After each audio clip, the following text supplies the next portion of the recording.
Hari-hari ini saya sedang merenungkan. Buat saya pada waktu saya membaca persembahan atau mezbah daripada Habel, di mana pada waktu persembahan korban itu dinaikkan, dan itu naik ke surga.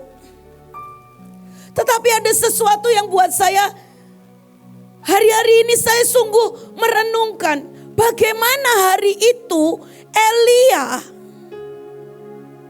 membuat api yang dari surga itu turun dan menyambar mezbahnya.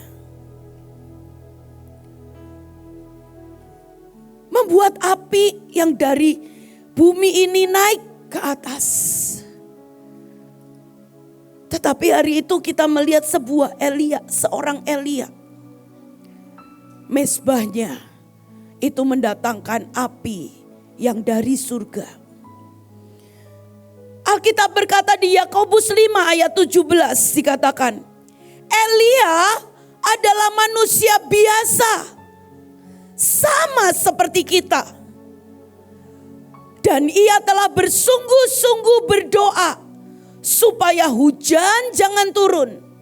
Dan hujan pun tidak turun di bumi selama 3 tahun dan 6 bulan. Lalu ia berdoa pula, dan langit menurunkan hujan dan bumi pun mengeluarkan buahnya.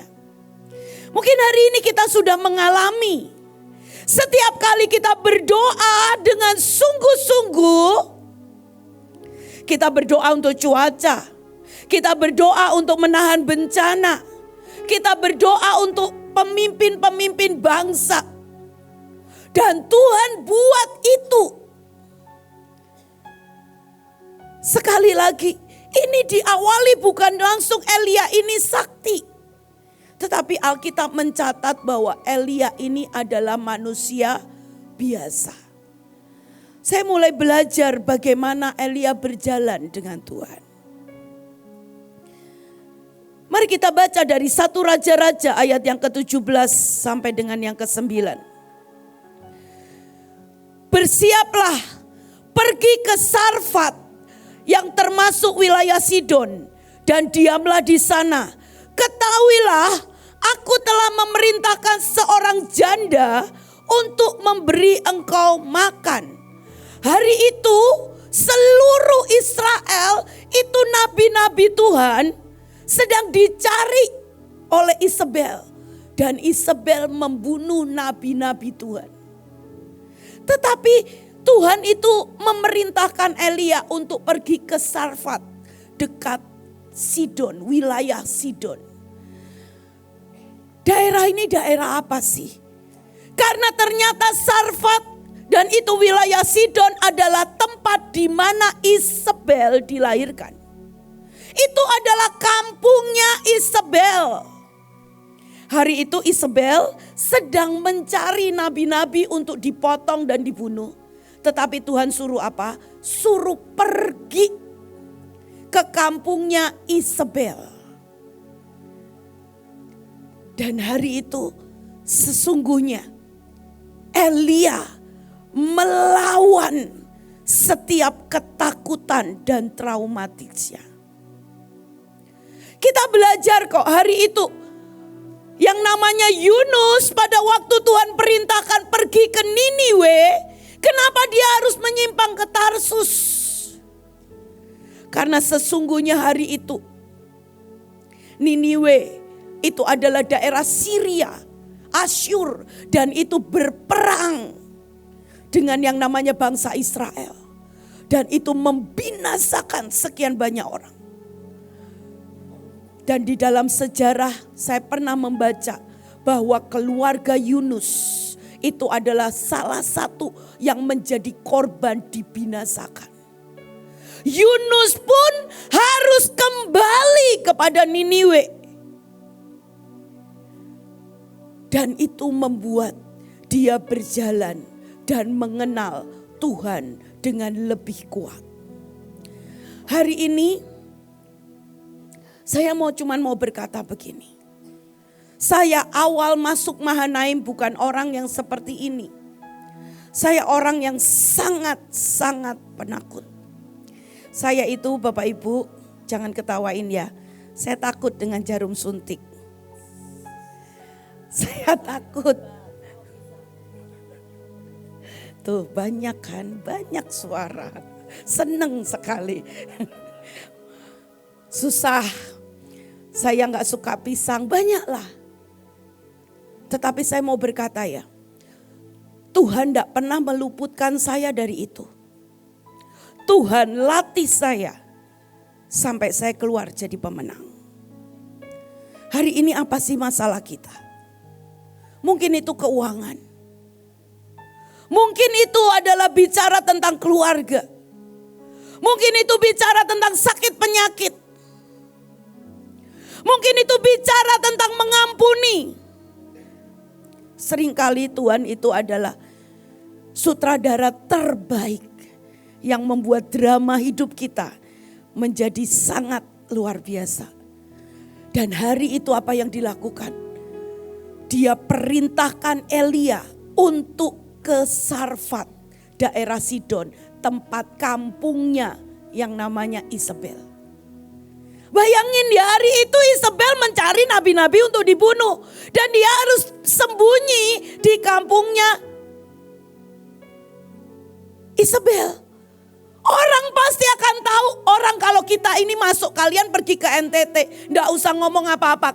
Mereka akan tahu kalian orang asing. Dan itu adalah sesuatu yang membuat sesungguhnya Elia mengalahkan setiap ketakutannya. Disitulah dia bukan lagi menjadi lemah karena ketakutannya. Tetapi disitulah dia bisa melihat Tuhan menjadi hiding place-nya. Tuhan menjadi sungguh. Tuhan kalau dia memerintah, dia yang bertanggung jawab memelihara. Bayangin ya kalau di Alkitab dicatat. Itu ada Nabi Obadja. Dia berkata begini. Pada waktu dia bertemu dengan Elia, dia berkata begini. Elia, kamu tahu gak sih, seluruh wilayah Israel itu diumumkan untuk mencari engkau. Dan semua wilayah yang berkata tidak ada Elia, dia harus bersumpah bahwa dia benar-benar tidak ada engkau. Karena kalau didapati engkau di daerah mereka, mereka akan dibunuh semuanya. Seserius itu Isabel mencari yang namanya Elia. Hari itu apa yang terjadi selama dia di Sarfat di Sidon? Dia dikatakan seperti ini. 1 Raja-Raja 17 ayat yang 14 dikatakan seperti ini. Sebab beginilah firman Tuhan Allah Israel. Tepung dalam tempayan itu tidak akan habis. Dan minyak dalam buli-buli pun itu tidak akan berkurang. Sampai pada waktu Tuhan memberi hujan ke atas muka bumi. Kemudian kata perempuan itu kepada Elia. Sekarang aku tahu bahwa engkau abdi Allah. Dan firman Tuhan yang kau ucapkan itu adalah benar. Pada waktu dia masuk ke Sarfat, Tuhan berkata engkau akan dipelihara oleh seorang wanita. Dan hari itu dia ketemu dengan seorang perempuan. Dan dia ngomong apa? Kamu punya apa di rumah? Masak buat aku dulu. Dan itu adalah yang namanya ujian. Ujian dari sebuah panggilan. Ujian dari sebuah destiny. Dan itu sungguh membuat pedang yang ada atas Elia itu makin diasah dan makin dipertajam. Loh, harusnya dia sembunyi. Harusnya dia tidak menunjukkan diri. Tapi Tuhan suruh dia akan ketemu perempuan dan dia harus melipat gandakan tepung itu. Enggak cuman menyembunyikan identitasnya, tetapi dia harus show himself. Dia harus menunjukkan siapa dia di hadapan di kampungnya Isabel. Hari ini destiny kita adalah menjadi pembawa lawatan. Destiny kita adalah untuk berperang. Destiny kita adalah menjadi penyembah-penyembah di kaki Tuhan. Destiny kita adalah menjadi pribadi yang dimana Tuhan itu mencurahkan rohnya dalam hidup kita. Tapi seringkali kita tidak pernah sepakat dan menginginkan itu dan benar-benar membuat itu show ourselves. Karena buat apa? Tuhan merindukan kita ini benar-benar mengerti tentang panggilan itu dan tidak pernah sembunyi lagi dari setiap panggilan itu. Hari ini saya mengucap syukur sekali saya itu punya seorang ibu. Rumah kesukaan. Saya itu mengucap syukur punya seorang ibu ya yang memaksa. Setiap kali saya ini bilang gini, Bu, saya ini mengerti tentang dunia roh. Dan saya tahu ada orang-orang yang bisa terhilang di dalam dunia roh. Dan saya berkata, Bu, saya tidak terlalu suka masuk di dalam dunia roh. Nanti kalau hilang gimana? Dan ibu bilang, gak apa-apa, kamu hilang, kakimu kuikat, kutarik kamu.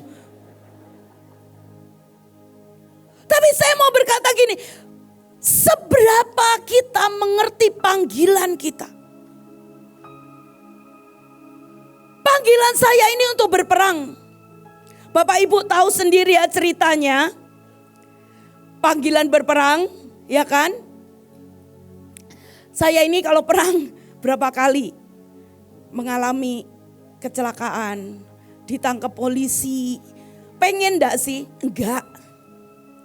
Tapi saya mau berkata sekali lagi, itu panggilan. Dan Tuhan rindu untuk bersama-sama dengan kita, menjadikan kita ini, apa ya? Dia yang akan menyatakan pribadinya dalam hidup kita. Tapi masalahnya kita mau apa enggak, itu aja. Dan hari ini saya belajar. Sebetulnya saya tahu ada beberapa dari yang di tempat ini ikut bersama-sama dengan saya nanti berperang ke Israel di bulan Mei. Ya, hari itu saya sempat berkata begini, Bu, Mei kan sudah banyak orang, sudah banyak pemimpin, saya nggak usah Bu Mei. Dan seperti biasa Ibu Iin memaksa saya untuk berperang ya di bulan Mei. Dan ini kan hari-hari ini ya kan kita menahan benar-benar itu semuanya. Ibu Ruth berkata, wah asik nanti kita face to face. Saya berkata, iya tolong kuatkan saya. Seringkali itu harus, Tuhan itu kerinduannya adalah apa? Mau menyatakan pribadinya bersama-sama dengan kita di dalam destiny kita. Hari ini seringkali itu dihadapkan di hadapan kita. Mezbah demi mezbah, lawatan demi lawatan, peperangan demi peperangan. Itu yang bicara tentang menabur. Mulai menabur tenaga, menabur doa, menabur uang. Tapi seberapa? Ini perjalanan Elia. Dan buat saya ini pribadi yang bisa membawa api yang dari surga itu turun menyambar ke bumi. Pendidikannya tidak pernah mudah. Dan bagaimana Tuhan membentuk hidupnya. Ya. Dan setiap panggilan itu ada ujian proper testnya. Kalau engkau dipanggil untuk menyembah, maka akan ada proper test. Kalau engkau dipanggil untuk penginjilan, maka akan ada proper test yang membuat kita ini dilayakkan untuk meminta api yang dari surga itu untuk turun. Mari kita baca 1 Raja-Raja 18 ayat 19. Sebab itu suruhlah mengumpulkan seluruh Israel ke Gunung Karmel. Juga nabi-nabi Baal yang 450 orang itu. Dan nabi-nabi Asyera yang 400 itu yang mendapat makan dari meja istana Isabel. Jadi ini nabi-nabi, ini peliharaannya Isabel. Ya, kalau yang lain mungkin pelihara macan, pelihara ular, ini pelihara nabi-nabi, luar biasa. Ya. Lalu Elia berkata kepada rakyat itu, hanya aku seorang diri yang tinggal sebagai nabi Tuhan. Padahal nabi-nabi Baal ada 450 orang banyaknya. Hari itu sesungguhnya Elia tidak sendiri yang nabi Tuhan yang ada masih tinggal di Israel. Kenapa? Karena Obadya itu memelihara mereka. 50 orang disembunyikan di gua A. 100 orang disembunyikan di gua B. Dan itu Obadya pelihara. Obadya kasih makan, Obadya layanin. Jadi seharusnya Elia tidak pernah sendiri. Beberapa orang berkata, wah Elia ini kena roh kesakitan karena merasa sepi. Saya tidak sedang mau membahas itu. Tetapi saya mau berkata, akan tetap ada peperangan sendiri kita dengan Tuhan.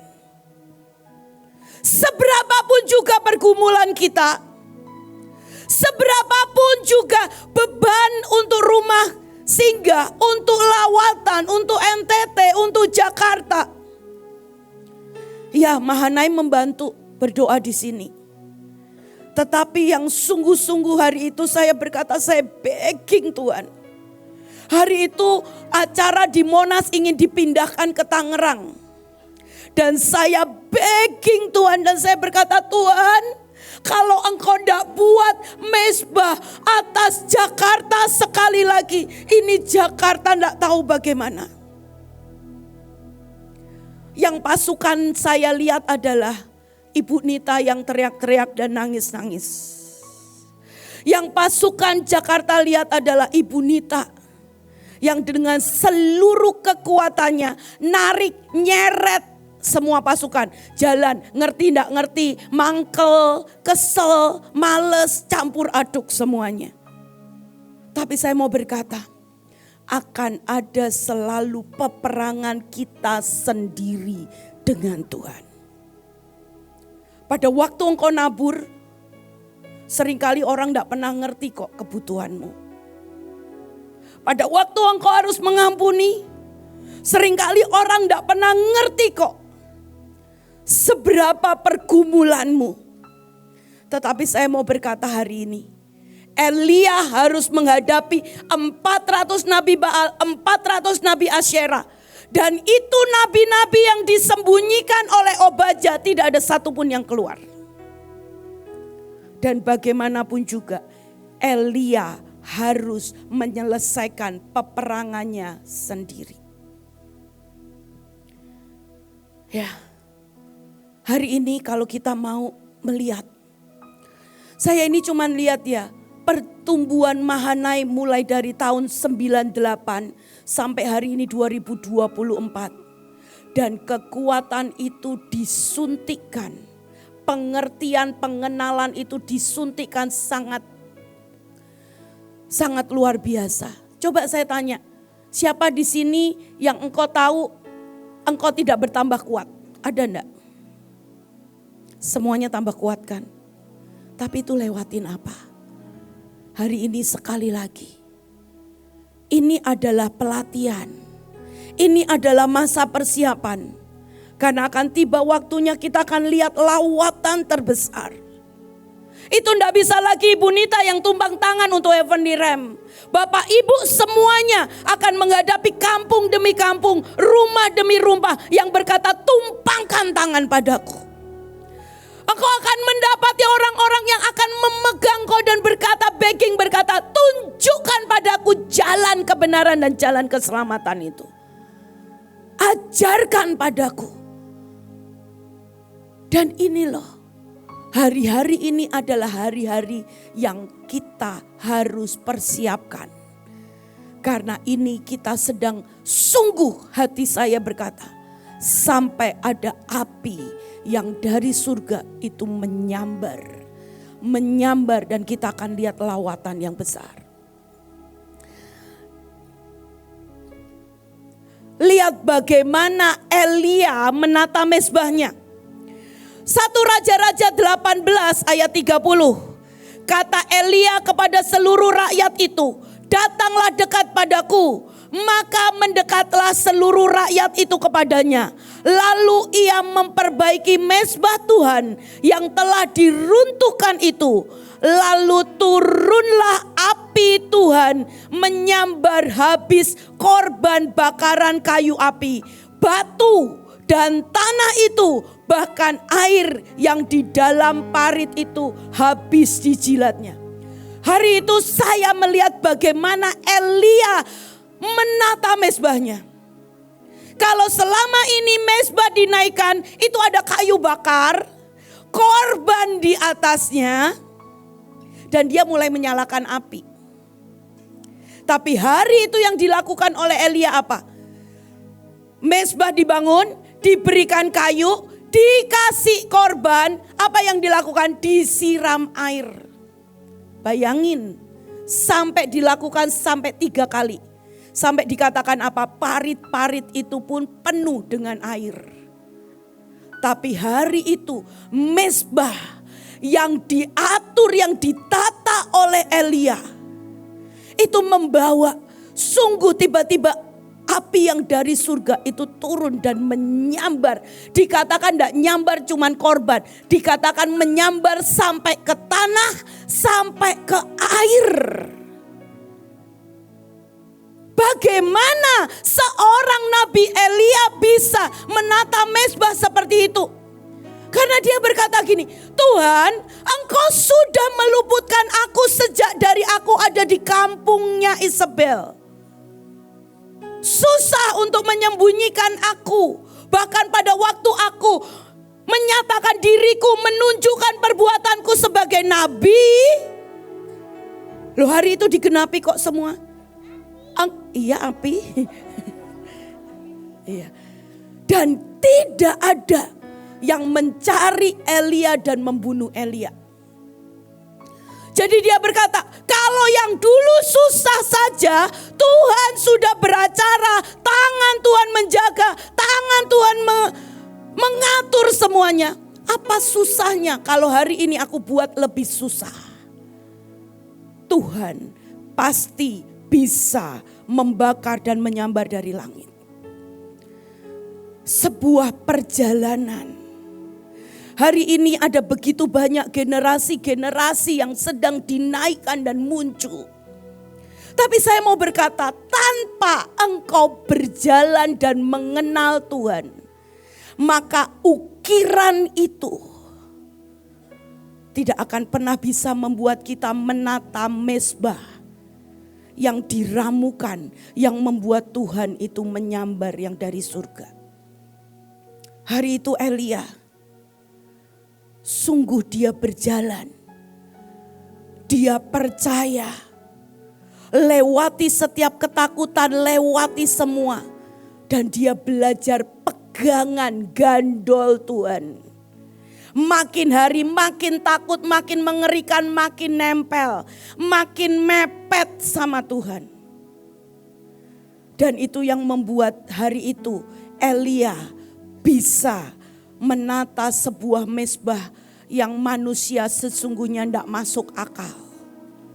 Tapi yang ajaib, Tuhan menyambar dengan api yang dari surga. Hari ini setiap didikan, setiap apa yang kita lewati, itu hanya akan menjadikan ukiran demi ukiran dalam hidup kita. Dan itu yang membuat sesungguhnya kita berjalan untuk mengenal Tuhan lebih lagi.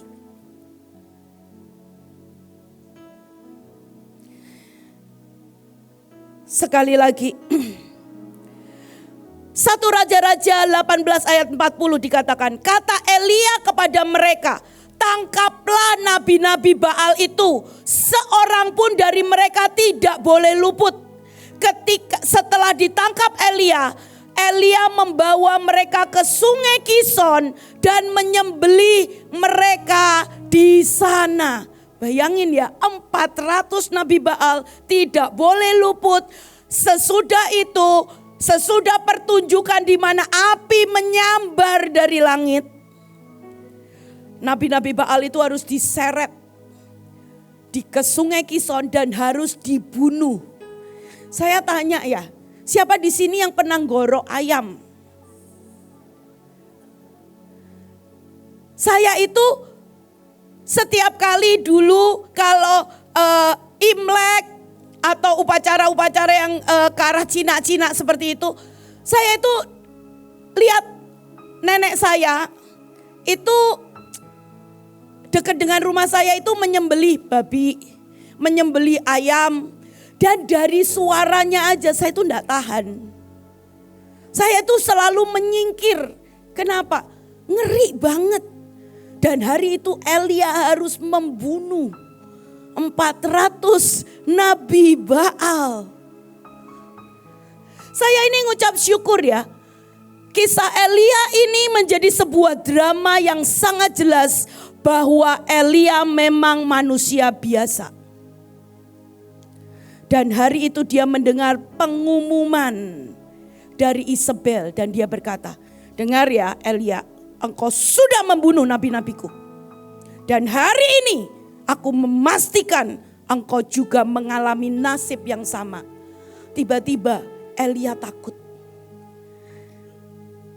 Tapi buat saya gini loh, saya ngerti loh. Hari itu mungkin yang pertama dia tidak pernah ngelakuin membunuh manusia. Dan tiba-tiba hari itu dia bunuh nabi-nabi Baal. Dan dia tahu rasanya bagaimana orang yang akan dibunuh, orang yang akan dipotong. Tapi sekali lagi, apapun alasannya, peperangan itu harus diselesaikan. Dan hari itu saya membaca sungguh bagaimana seorang manusia biasa. Kalau hari itu Elia tidak takut, saya jadi berpikir apakah beneran Elia manusia gitu ya. Dan sesudah dia membunuh 400 nabi Baal, dia benar-benar dia takut.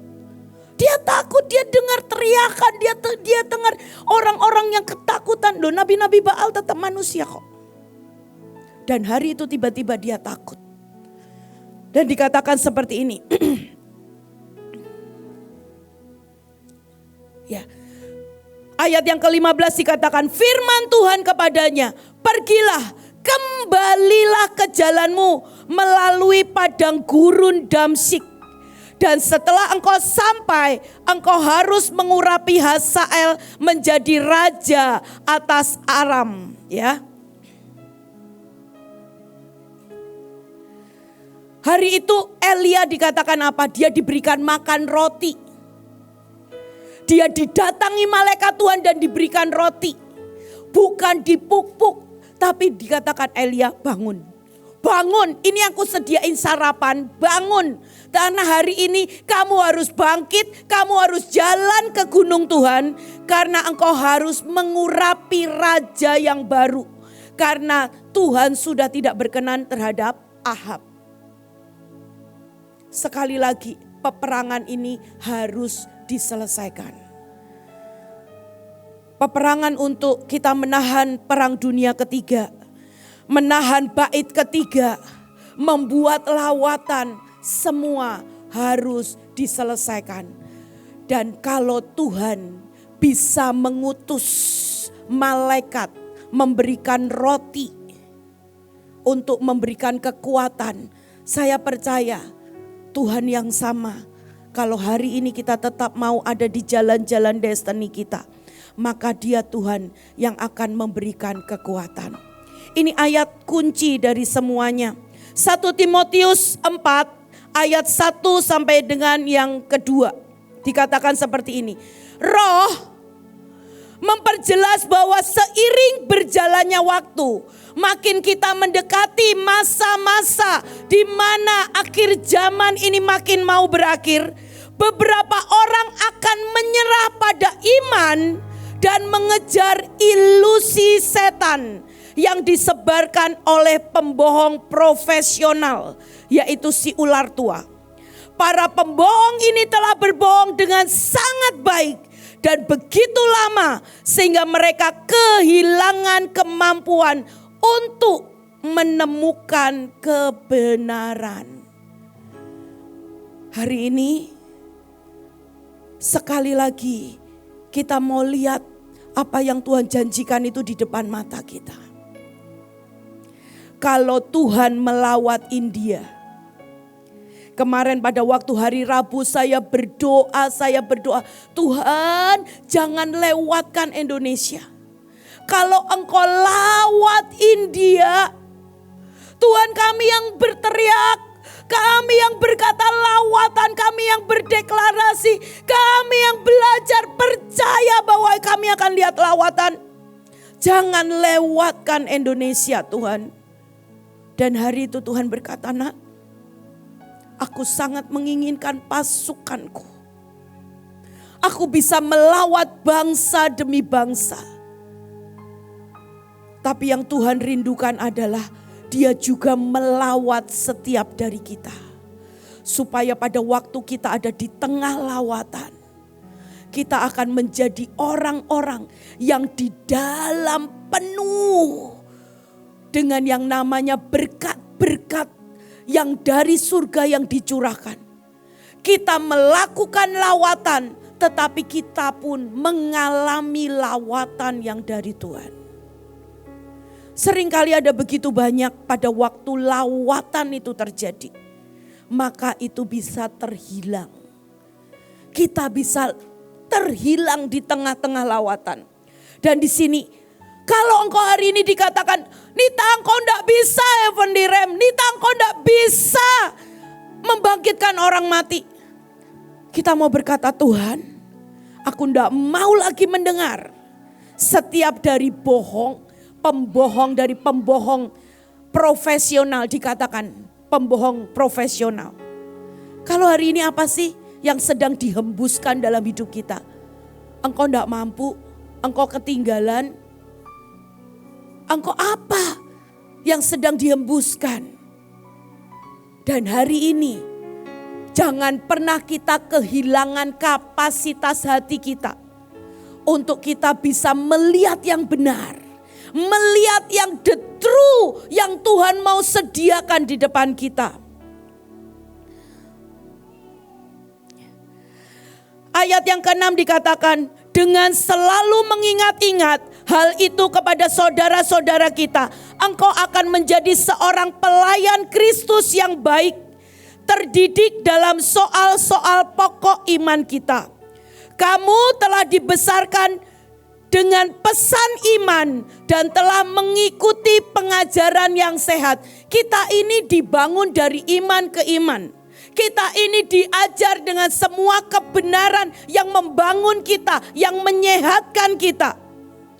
Sekarang sampaikan nasihat itu kepada orang-orang yang lain. Ceritakan, jauhi setiap cerita-cerita bodoh dan konyol yang dibalut sebagai semua yang agama, yang agamawi. Tetapi berlatihlah setiap hari dalam Tuhan. Jangan ada kelemahan rohani. Sekali lagi, hembusan demi hembusan. Ibu Ruth sudah mengajar bulan April ini. Mereka sedang membuat ilusi roh, tubuh, dan jiwa. Dan hari ini sekali lagi kuatkan diri kita untuk makin hari makin diperkuat. Saya ini punya seorang anak, ya, ada Michelle di sini, ya Michelle.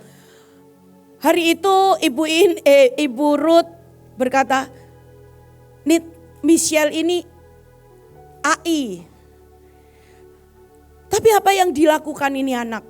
Setiap kali saya bawa dia untuk menyembah, dia ini seperti seluruh badannya itu tegang sekali.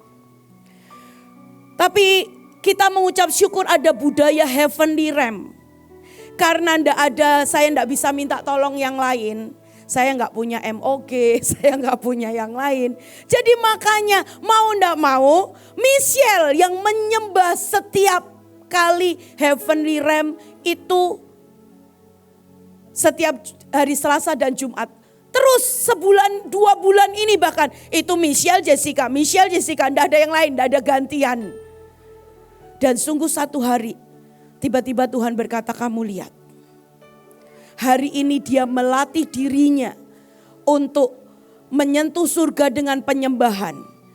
Dia melatih dirinya untuk heavenly realm. Melatih dirinya untuk masuk di dalam penyembahan. Dan saya melihat ini anak itu mulai makin hari makin menguat. Kemarin Ibu Ruth bilang, Nit, wah Michelle hari ini aku bisa lihat. Michelle kok bisa menyembah Tuhan ya. Ajaib sekali. Mungkin bukan yang seperti MOG yang sudah bisa kayak Kak Olvi seperti itu. Tetapi saya mau berkata, ini masa-masa persiapan. Pastikan kita melatih diri kita. Supaya apa? Supaya kita ini tidak ada di dalam kelemahan rohani. Setiap kali menabur, setiap kali berperang, setiap kali menginjil, setiap kali mendatangkan lawatan, setiap kali kita pergi ke provinsi. Dan buat itu menjadi sebuah perjalanan. Saya tahu apa yang dilewati Elia tidak pernah mudah. Tetapi buat saya dia salah satu nabi. Mungkin orang berkata dia takut, dia mau mati dan segala sesuatunya. Tapi buat saya ini tetap nabi yang luar biasa. Di akhir hidupnya dia tidak pernah mengalami kematian. Dia terangkat ke surga. Sekali lagi Tuhan sediakan sebuah masa di mana nanti kita akan lihat lawatan yang terbesar. Amin.